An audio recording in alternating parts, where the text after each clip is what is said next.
Pawis at alikabok. Yun ang una at huling alaala ni Jerome Alcantara sa unang buwan niya sa Saudi Arabia. Mainit, mabigat, at malungkot. Ngunit para sa kanya, ay wala siyang karapatang magreklamo. Mula nang iwan niya ang Pilipinas, dala niya ang isang pangarap, ang makapag-ipon para sa kanyang pamilya. At balang araw, ay makapagsimula ng sarili niyang negosyo sa bayan nila sa Quezon. Mula sa mahirap na pamilya si Jerome, anak siya nila Aling Minda at Mang Roger. Pumanaw na ang kanyang ama noong siya ay 16 na taong gulang pa lamang, kaya siya na ang nagsilbing haligi ng tahanan. Namasukan siya bilang kargador sa pier sa Maynila, bago makipagsapalaran bilang electrician sa Jeddah, sa tulong na rin ng isang dating kaibigan. Araw-araw, halos 16 na oras siyang nagtatrabaho sa ilalim ng malakas na sikat ng araw. Ang kanyang sweldo ay hindi ganoon kalaki kung ikukumpara sa ibang trabaho, pero para sa kanya ay sapat na yon. Lahat ng kanyang ipon ay diretso kay Nanay Minda niya. Para sa gamot ni Nanay, sa tuition ni Tess, at sa panggastos nila Elmer at Ronnie, sambit niya sa sarili habang nagpapahinga sa isang sulok ng site. Buhos sa dibdib ang determinasyong itaguyod ang kanyang pamilya. Noong una ay masaya siya sa bawat remittance. Nakikita niya sa mga mensahe ng nanay niya na tuwang-tuwa ito kapag nagpapadala siya ng pera. Salamat anak. Naibili ko na ng gamot ang tatay mo. Ang sarili ko pala. Pabiro minsan ng ina sa mensahe. Si Tess ay ang pamangkin niyang tinutulungan sa kolehiyo. Nagpadala ito ng litrato sa kanya ng mga grades. Dahil doon ay proud na proud naman si Jerome. Pero dumami ang humingi sa kanya. Si Elmer ang panganay niyang kapatid na dating may trabaho sa warehouse. Pero tumigil din ito sa pagtatrabaho. Wala na raw kasi itong gana, sabi ng kanilang ina. Si Ronnie naman, ang kanyang pangalawang kapatid, na-aksidente raw at kailangang bayaran ng gamot at therapy. Ilang buwan na ang lumipas, pero hindi pa rin ito bumabalik sa trabaho. Nag-text si Jerome noon sa ina. Ma, sana makahanap na rin sila ng trabaho kahit papaano. Ang sagot naman ni Aling Minda ay mabigat sa dibdib. Anak, hindi lahat ay kasing swerte mo. Doon siya natahimik. Sa boarding house niya sa Saudi, gabi-gabi niyang tinititigan ang papel kung saan nakasulat ang budget niya. Business capital 0, naiipon 0, remittance 100,000 monthly. Para bang ako lang ang humihinga sa buong pamilya? Usal niya habang nililigpit ang lumang cellphone. Kahit pagod at halos hindi na kumakain ng maayos, pinilit pa rin ni Jerome ang magpadala. Kapalit ng sariling pangarap, pinili niyang unahin ang kapakanan ng mga mahal niya sa buhay, kahit halos wala nang natitira para sa kanya. Ngunit sa isang sulok ng kanyang puso, unti-unting namumuo ang tanong, hanggang kailan ako magiging tagapuno ng pangangailangan nila? At doon nagsimula ang unti-unting pagkising ng damdamin niya. Isang damdaming mapait. Ngunit pagtutulak sa kanya upang balang araw, sila'y kanyang pagbayarin. 5 taon na sa Saudi si Jerome. Sa 5 taon na yon, hindi pa siya nakakauwi. Araw-araw niyang binibilang ang buwan. Umaasang makakauwi at maramdaman ang pagyakap ng ina, ang ngiti ni Tess, at ang pagmamahal ng kanyang mga kapatid na sina Elmer at Ronnie. Ngunit sa bawat pagkakataon na plano na niyang umuwi, laging may bagong dahilan para hindi ito matuloy. Anak, kailangan pa natin ng dagdag para sa pag-aaral ni Tess. Malapit na siyang graduate. Sayang naman kung hindi matutuloy. Anak, si Ronnie may na-play na daw. Pero kailangan daw ng pamasahe papuntang Maynila. Si Elmer naman ay nagbabalak na magnegosyo. Maganda raw ang lugawan sa tapat ng palengke. Lahat ay nangangailangan. Lahat ay umaasa. Lahat ay nakatingin sa isang tao lamang. At ito ay si Jerome. Sa bawat sweldo niyang natatanggap, kalahati kaagad ang nawawala sa mga remittance. Hindi pa kasama roon ang padala niyang pang-load, pang-ospital, pang-tuition, at kung ano-ano pa. Kahit ang mga pinsan nilang matagal nang hindi nagpaparamdam, ay biglang nagiging close kapag naririnig na may padala si Jerome. Tol, baka naman pwedeng makahiram ng 5,000. Emergency lang. Text ng pinsan niyang si Lito. Kuya Jerome, birthday po ni Mama. Manghihingi sana ako kahit konti lang para makabili ng cake. Sabi ni Elsa, pamangkin ng tita niyang dati hindi man lamang siya kinikilala sa reunion. Hanggang kailan ang ganito? Sa dami ng nanghihingi, tila ba ang pagiging OFW ay isang obligasyon ng buong angkan. Isang gabi, habang kumakain siya ng instant noodles, napahawak si Jerome sa dibdib niya. Parang mayroong bumigat. Nanginginig ang mga kamay niya at tila nahihirapan siyang huminga. Natulala siya. Walang kasama, walang makausap. Ang mga kasama niya sa kwarto ay kanya-kanyang buhay rin. Pinilit niyang humiga at pinakiramdaman ang sarili. Siguro stress lang, gutom lang, o kung di naman kaya ay pagod lang.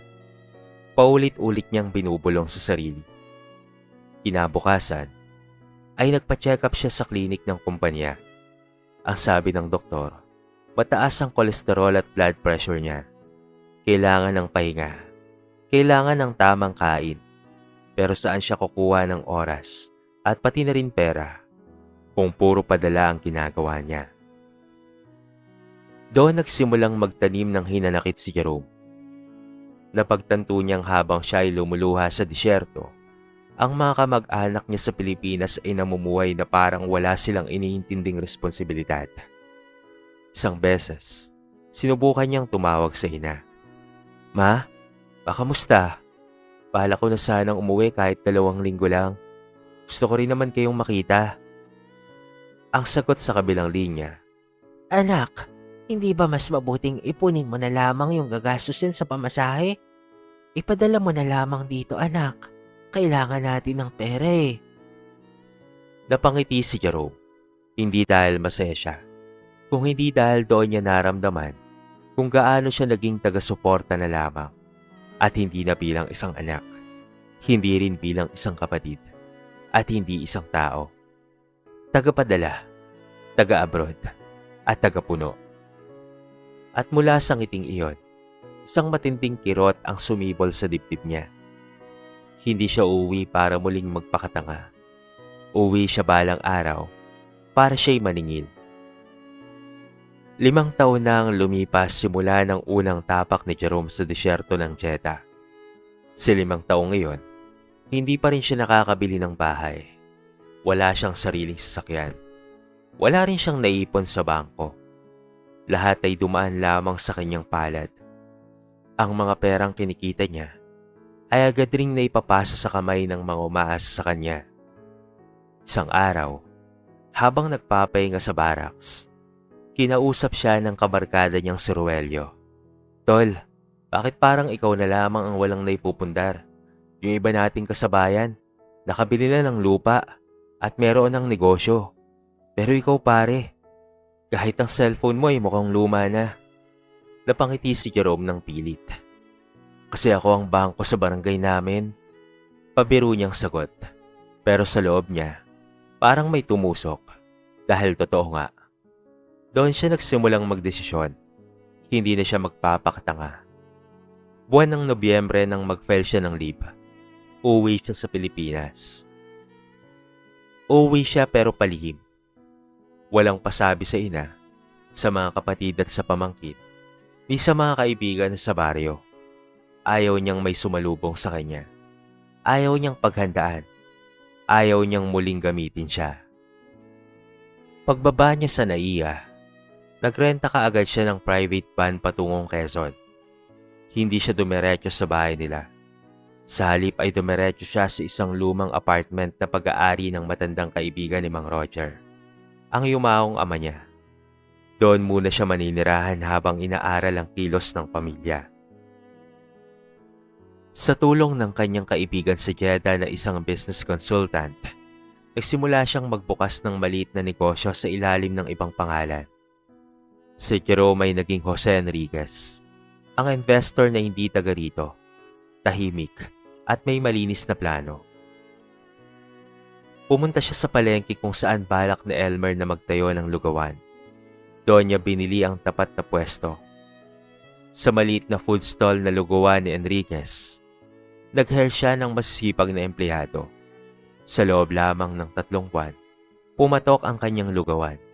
Araw-araw ay dinarayo ito ng mga estudyante at pati na rin ng mga empleyado sa bayan. Hindi alam ni Elmer na ang pwesto ay naunahan na ng dayuhang investor na walang iba kung hindi ang kanyang kapatid na si Jerome. Samantala, patuloy pa rin ang kanyang pamilya. Patuloy sa pangungulit sa kanya. Ang hindi nila alam ay nasa Pilipinas na siya. Anak, magpadala ka naman ulit. Naubos na ang gamot ko. Tol, pang-load lang. Apply ako online eh. Tito, graduation ko na. Sana makauwi ka kahit picture man lang. Hindi siya tumugon sa mga ito. Isang gabi, naglakad siya sa may karinderya kung saan madalas na tumambay ang kanyang mga kapatid. Doon niya nakita ang 2 lalaki. Sila Elmer at Ronnie. Nakikipag-inuman, nagtatawanan, at nagkikwentuhan. Utol, grabe si Jerome no. Hayop yun. Di pa rin nagpapadala. Siguro may babae na yun sa Saudi. Wika ni Ronnie habang siya'y umiinom. Napakuyom ng kamao si Jerome. Hindi dahil sa galit, kung hindi dahil sa matinding lungkot at pagkadismaya. Ang mga taong minahal at inalaya niya ng kanyang pagtatrabaho sa loob ng 5 taon ay ito lang pala ang kapalit na ginagawa. Ngunit hindi niya sila harapin sa galit. Harapin niya sila sa tagumpay. 3 buwan ng tahimik na namumuhay si Jerome sa kanyang inuupahang apartment. Sa paningin ng iba, siya ay isang tahimik at masungit na Jose Enriquez. Isang negosyanteng wala halos kausap at hindi taga roon. Ngunit sa likod ng maputing polo, maayos na buhok at makapal na salamin, ay si Jerome na dating OFW. Ngayon ay may ibang misyon. Kilalanin kung sino lang talaga ang totoo sa kanya. Sa mga sumunod na araw, mas pinag-ikting pa niya ang pagmamasid. Tuwing umaga ay nagkakape siya sa tapat ng sariling lugawan na ngayon sikat na sa buong bayan. Isang beses, nakita niyang dumaan si Elmer. Suot ang damit pang trabaho. Nakakunot ito nang makitang may pila ang lugawan. Apat pumatok na pala to. Sayang, dapat ako ang may ganyan eh. Narinig niyang bulong na Elmer sa isang kaibigan. Ngunit imbes na magsisi, ang sinabi pa nito ay, kasi naman si Kuya Jerome, ang kuripot. Kung ako ang nagpatayo niyan, ako na sana ang kilala rito at marami na sana akong pera. Naalala ni Jerome ang perang hiningi noon ni Elmer para raw sa negosyo, na nauwi lamang sa isang sabungan at karaoke machine. Hindi niya yun makakalimutan. Isang gabi, nagpunta siya sa harap ng bahay nila. Tahimik, madilim, at tanging boses lamang ng ina niyang maririnig mula sa loob. Nakakahiya naman sa mga kapitbahay. Hanggang ngayon, si Jerome ay wala pa ring padala. Baka nakakalimot na sa pamilya. Napahawak si Jerome sa kanyang dibdib. Hindi dahil sa guilt, kung hindi sa pagtitibay ng desisyon. Hindi siya nakakalimot. Ngunit sa sobrang pananabik nilang makinabang, silang nakakalimot kung papaanong magmahal ng totoo.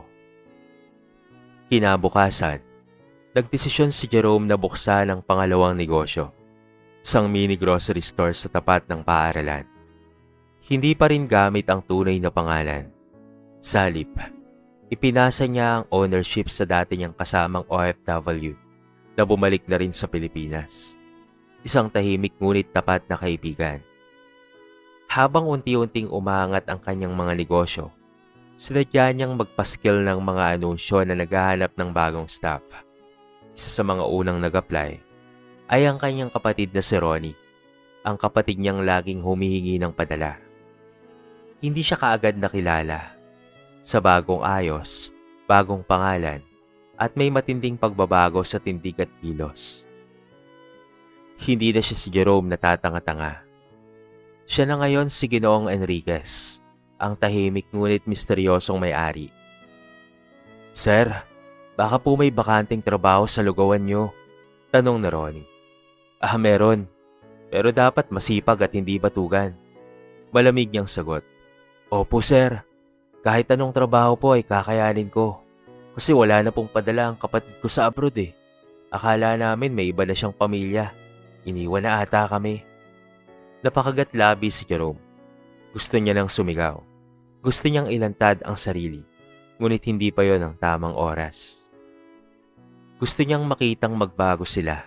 Hindi dahil sa takot, kung hindi dahil sa pagtutuwid ng sarili. At sa bawat araw na lumilipas, mas napapatunayan niyang hindi siya bangko. Isa siyang tao. May puso at hangganan. Sa loob ng halos isang buwan, naging empleyado na si Ronnie sa lugawan ni Ginoong Enriquez. Tahimik siya sa unang linggo, ngunit kalaunay bumalik rin ang dating ugali. Tamad, reklamador, at palaging gusto ng advance. Hindi naman ito pinalampas ni Jerome. "Ronnie, sa negosyo ko, hindi ko kailangan ng umaasa. Gusto ko nang nagtatrabaho. Ayoko nang palamunin." May rin niyang sabi habang nananatiling kalmado ang tono. "Yes sir, pasensya na po," sagot ni Ronnie, ngunit may halong inis sa mga mata. Samantala, sa loob ng bahay nila Jerome, lalong naging mapag-alinlangan ang ina niyang si Aling Minda. Aba, bakit wala na talagang balita si Jerome? Tanong niya sa sarili, habang hawak ang luma at punit-punit na litrato ng anak. Ni isang tawag o text ay wala. Minsan, tumalaw sa kanila si Aling Lita, isang matandang kapitbahay na dati tumutulong maglaba. "Ay Minda, may bagong may-ari raw ng lugawan sa tapat ng palengke. Ang daming tao araw-araw. Ewan ko ba, parang pamilyar ang kilos ng may-ari. Parang si Jerome mo noong bata pa." Kwento nito habang umiinom ng kape. Napaisip si Aling Minda. "Si Jerome? Nako, hindi yun ang anak ko. Dahil nasa abroad ang anak ko. Hindi yun uuwi nang hindi nagsasabi sa akin." Ngunit sa kaibuturan ng kanyang puso ay meron siyang kutob. Kinabukasan, sinadya ni Aling Minda ang lugawan. Tahimik siyang upumpo sa isang sulok. Nagkunwaring customer. At nang lumabas si Jerome, nakasuot ito ng apron at may hawak na order ng lugaw. Nagtagpo ang kanilang mga mata. Parang may dumapli sa puso ni Jerome. "Nanay," bulong niya sa sarili. Ngunit agad rin siyang lumingon papalayo. Nagkunwaring abala. Hindi niya kayang humarap. Hindi pa ngayon. Nang umalis sa Aling Minda, pitpit niya ang isang simple ng tasa ng lugaw. Ngunit mas mabigat ang dala niyang hinala. Pag-uwi ay tinawagan niya si Elmer. "Elmer, umuwi ka nga rito. Kailangan nating pag-usapan si Jerome. May kutob ako." Sa kabilang banda, si Jerome ay hindi na mapalagay. Alam niyang hindi na magtatagal ang kanyang lihim. Ngunit iniisip niya, kapag nagpakilala ako, babalik lang pa sila sa dati. Baka gamitin na naman nila ako. Baka bumait lang dahil may pera ako. Hindi niya nais na mapatawad lang dahil may naipundar siya. Gusto niyang makita kung sino ang tunay, kahit pa ito'y masakit. Ilang araw pa ang lumipas. Isang gabi habang pauwi siya mula sa mini grocery store na pinapatakbo niya, may lalaking nag-abang sa tapat ng apartment niya. Walang iba kung hindi si Elmer. "Kuya Jerome," tawag nito diretso sa pangalan niya. Hindi na siya nakangiti. Hindi na siya nakaatras. Ang lihim na tinatago ng ilang buwan ay tuluyan na ngang nabunyag. Isang salitang punong-puno ng bigat ang binitawan ni Elmer. Nakatingin dito sa kanya na tila hindi makapaniwala. Si Jerome sa suot na polo, apron at bagong ayos ng buhok ay unti-unting hinuhubaran ng kanyang katahimikan. Alam ko ikaw yan, dagdag ni Elmer. Bakit mo ginagawa to ha? Nagtatago ka sa sarili mong pamilya. Tahimik lamang si Jerome.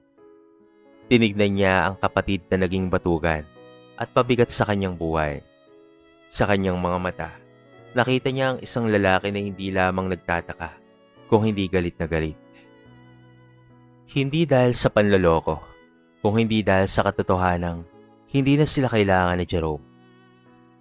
Ano bang gusto mong marinig, Elmer? Sagot niya sa wakas. Na nagsinungaling ako? Na pinanood ko kayong lahat habang naghihintay ng padala? Na habang kayo'y nagsusugal, ako'y nagbabanat ng buto sa disyerto? Na habang kayo'y nagpapakasarap, ako'y naghihigpit ng sinturon para lamang may padala? Natahimik sa Elmer. Hindi ako nagtatago dahil gusto ko. Patuloy ni Jerome. Nagtatago ako kasi sa tuwing nakakausap niyo ako, ay para akong bangko. Para akong inutangang hindi pwedeng tumanggi. Akala namin, iniwan mo na kami, kuya. Mahinang sabi ni Elmer.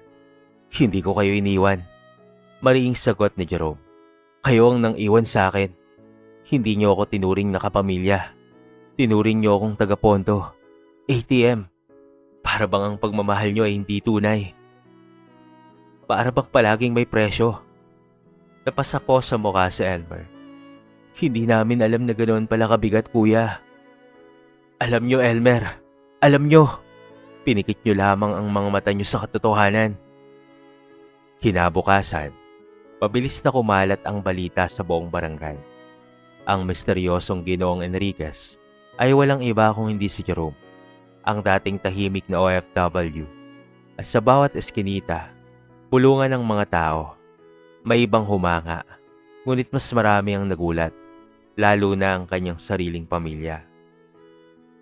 Si Elmer na patuloy pa ring tumatambay sa lugawan, ay tinawag ni Jerome sa likod ng tindahan. Bukas, hindi kayo na kailangang pumasok, malamig niyang sabi. Ano? Bakit? Dahil ba nalaman ko na ikaw si kuya? Gulat na tugon ng kapatid. Hindi. Dahil ilang buwan na ang lumipas, pero hindi mo pa rin naisip na magbago. Hindi mo na kailangang malaman kung sino ako para matutong magsikap. Pero anong ginawa mo? Umasa ka pa rin. Kuya naman. Alam mo, Elmer, may limitasyon ng kabaitan. May hangganan ng pagtitiis. Pagkaalis na Elmer, ay naupo si Jerome sa tabi ng kanyang lugawan. Mula sa sulok ng kanyang mga mata, nakita niya ang kanyang inang si Aling Minda. Nakaupo sa tapat, tahimik at nakatingin. Tumayo siya at lumapit. Nay! Nagangat ng tingin si Aling Minda at walang salita. Tumulo ang kanyang luha. Patawarin mo ako, anak. Hindi ko alam na ganyan pala kabigat ang dinanas mo. Akala ko anak kita, pero tinignan pala kita bilang tagapagsustento. Napayuko si Jerome. Ngayon huli na. Ngayon lang niya narinig ang mga salitang gusto niyang marinig dati pa. Nay, gusto ko lang namang maging anak, hindi ng tagapagpondo. Matapos ang emosyonal na harapan ni Jerome at ang kanyang ina, tila may nabuksang sugat at muling nagigilom. Ngunit kahit may paghilom, ay may natira pa ring aral at ito ay hindi malilimutan ni Jerome. Kinabukasan, dumagsa ang ilang mga kamag-anak sa lugawan. May mga ngiting pilit, may mga bitbit na regalo, at may mga senserong nagsisisi. Ngunit hindi na kagaya ng dati si Jerome. Hindi na siya madaling kausapin sa ngalan ng pamilya. Jerome, baka naman pwedeng pahiram muna ng kaunting puhunan. Pansimula lang. Sabi ni Tita Merly, na dati hindi man lamang bumabati sa kanya. Patawad po, tita, tugon ni Jerome, habang nakatitig ng diretso. Hindi po kasi ako nagpapautang sa mga taong lumalapit lang kapag may kailangan. Anak nang, akala mo kung sino ka na ngayon? Bulong ni Merly habang naglalakad papalayo. Ngunit hindi na ito ay kinagalit ni Jerome. Sa halip, tinanggap niya iyon bilang patunay na hindi lahat ay handang magbago. Samantala, isang araw, biglang bumalik si Ronnie. Sa halip na nakatsinelas at walang ayos, suot niya ang lumang damit na pangtrabaho at may daladalang maliit na bayong. "Kuya," panimula niya, "may nahanap na akong trabaho bilang pahinante sa bodega. Hindi kalakihan ng kita pero marangal naman. Gusto ko sanang humingi ng tawad sa iyo at hilingin na kahit minsan, bisitahin mo naman ako."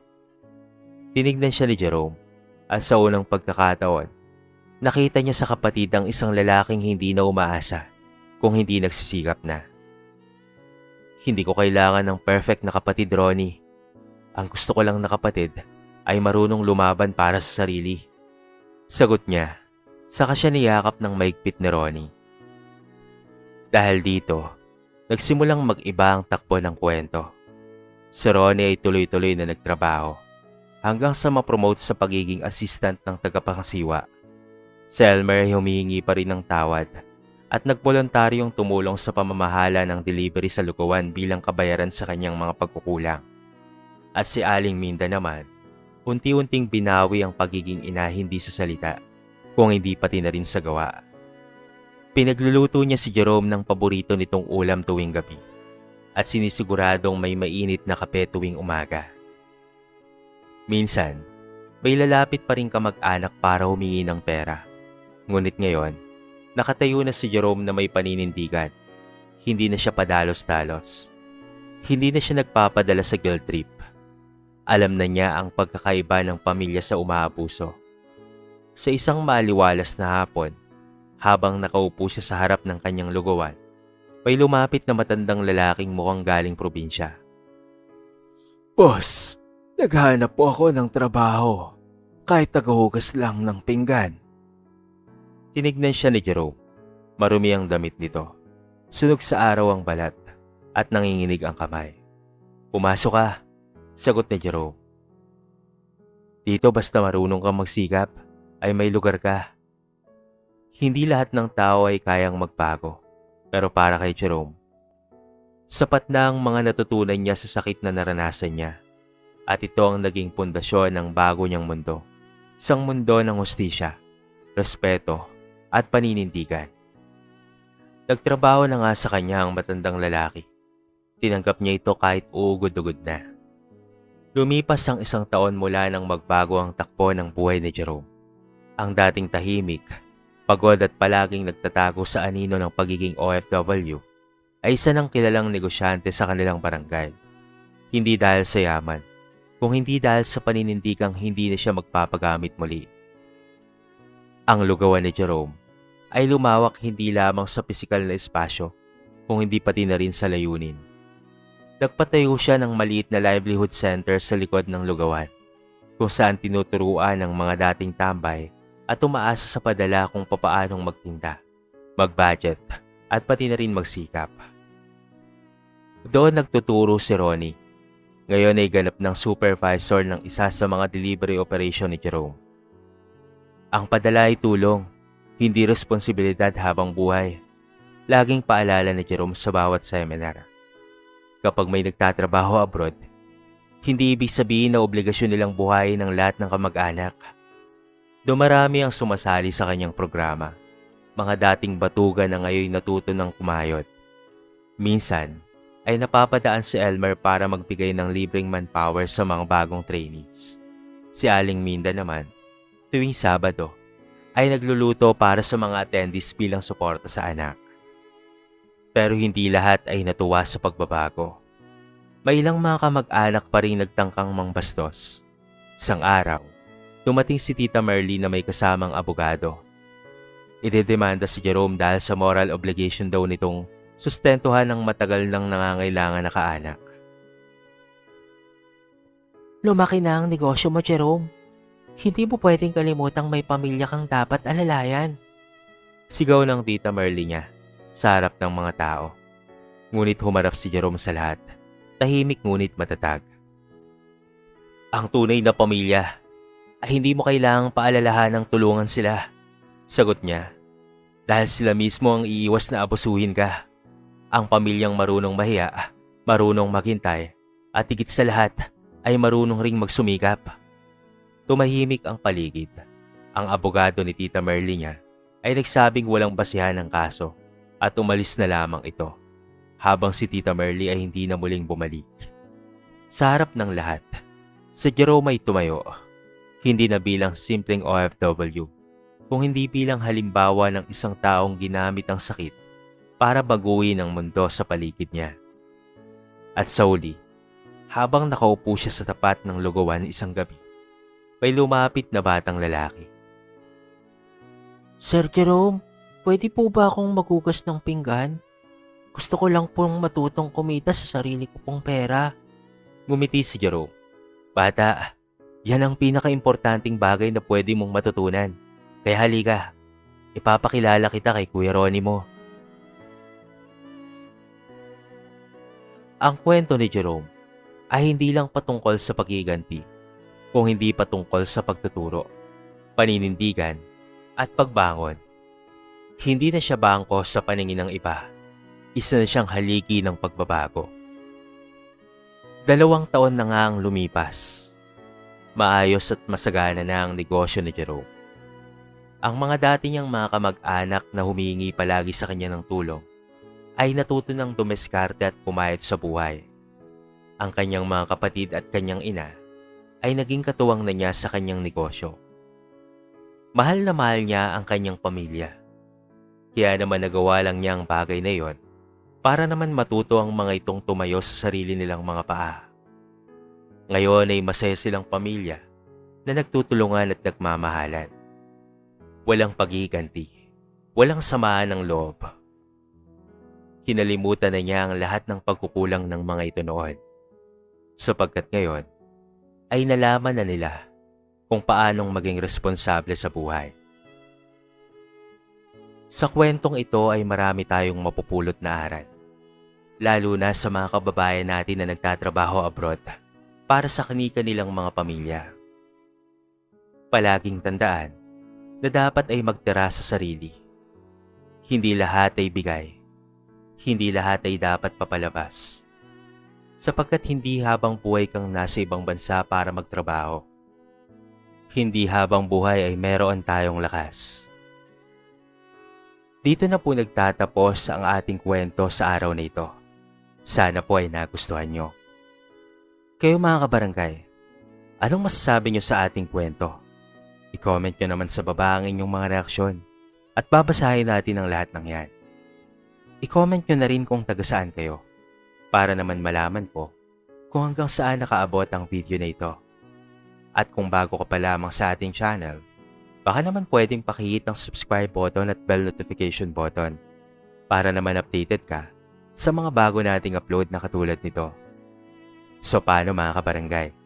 Hanggang sa muli, thank you so much and peace out.